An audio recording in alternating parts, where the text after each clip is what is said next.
స్తోత్రమేసయ ప్రియమైన దేవుని బిడ్డలారా, క్రీస్తు నామములో మీ అందరికీ సమాధానం కలుగునుగాక. ఆమేన్. ప్రతి దినము దేవుని వాగ్దానం అనే ఆత్మీయ చక్కటి కార్యక్రమంలో మిమ్మల్ని ప్రేమపూర్వకంగా ఆహ్వానిస్తున్న దేవుని బిడ్డలారా, ఎలా ఉన్నారు? బాగున్నారా? ఉదయాన్నే లేచారా? ప్రార్థన చేసుకున్నారా? కాసేపైనా దేవుని వాక్యాన్ని ధ్యానించారా? దేవుని కృపను బట్టి, దేవుని దయను బట్టి మరొక విశ్రాంతి దినాన్ని అనగా మరి ఆదివారం దినం, మరి ప్రభు దినం కనుక ప్రతి ఒక్కరూ దేవుని సన్నిధిలో ఆయన ఆరాధించాలని, ఆయన ఘనపరచాలని, ఆయన నామాన్ని గొప్ప చేయాలని మీ అందరికీ తెలియచేస్తున్నాను. ఏ ఒక్కరూ చర్చి మిస్ అవ్వద్దు.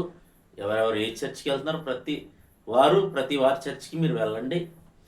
మీరు వెళ్ళే చర్చికి వెళ్ళండి. తప్పక దేవుణ్ణి మరి మీ హృదయాలు సిద్ధపరచుకోండి. ప్రభువా, సేవకుని ద్వారా నాతో మాట్లాడండి, మా హృదయాలు సిద్ధపరచండి, వాక్యం మా జీవితాల్లో ఫలింప చేయండి అని మీరు ప్రార్థన చేసుకుని ప్రార్థనాపూర్వకంగా దేవుని సన్నిధికి వెళ్ళాలని మీకు తెలియచేస్తూ ప్రతి దినము దేవుని వాగ్దానం అని ఆత్మీయ చక్కటి కార్యక్రమంలో వాగ్దానాన్ని చదువుతున్నాను. కీర్తనల గ్రంథము 1వ అధ్యాయము 2వ వచనం. సంతోషముతో యెహోవాను సేవించుడి, ఉత్సాహగానం చేయుచు ఆయన సన్నిధికి రండి. దేవునికి స్తోత్రం. హల్లెలూయా. మరి 1వ కీర్తన చాలా చక్కటి కీర్తన, స్తోత్రార్పణ కీర్తన. చాలా మరి బాగుంటుంది. చదవండి, కీర్తన గ్రంథం అంతా చదవండి. 1వ కీర్తన అంతా చదివి మరి సంతోషముతో యెహోవాను సేవించండి. దేవుని సంతోషంతో మీరు సేవించండి.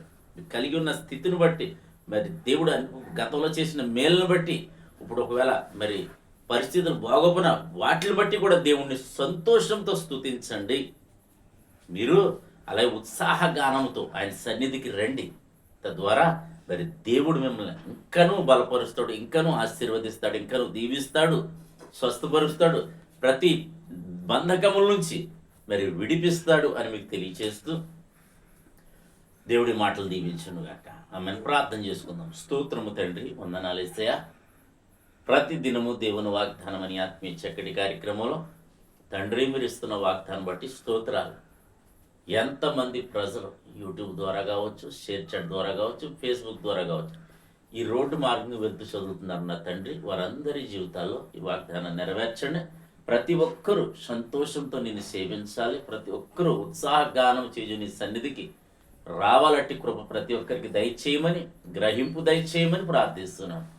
దినం ప్రభా మా గ్రామాల్ని, మా రాష్ట్రం, మా దేశాల్ని కాపాడు.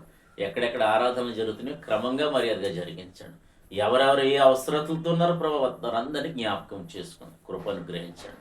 ఈ దినాన్ని బిడ్డ చేయి ప్రయాణాల్లో, ప్రయత్నాల్లో, రాకపోకలు సమస్తంలో మీరు తోడై ఉండమని, అలాగే నా తండ్రి ఈ దినం పెళ్లి రోజులు నేను పుట్టినరోజు జరిపించుకొని ప్రతి బిడ్డకి క్షేమాన్ని, ఆశీర్వాదాన్ని ఈ సంవత్సరం అంతయు దయా కిరీటాన్ని మీరు దయచేయమని ప్రార్థిస్తూ క్రీస్తు నామములో ప్రార్థన అడుగుచున్నాం తండ్రి.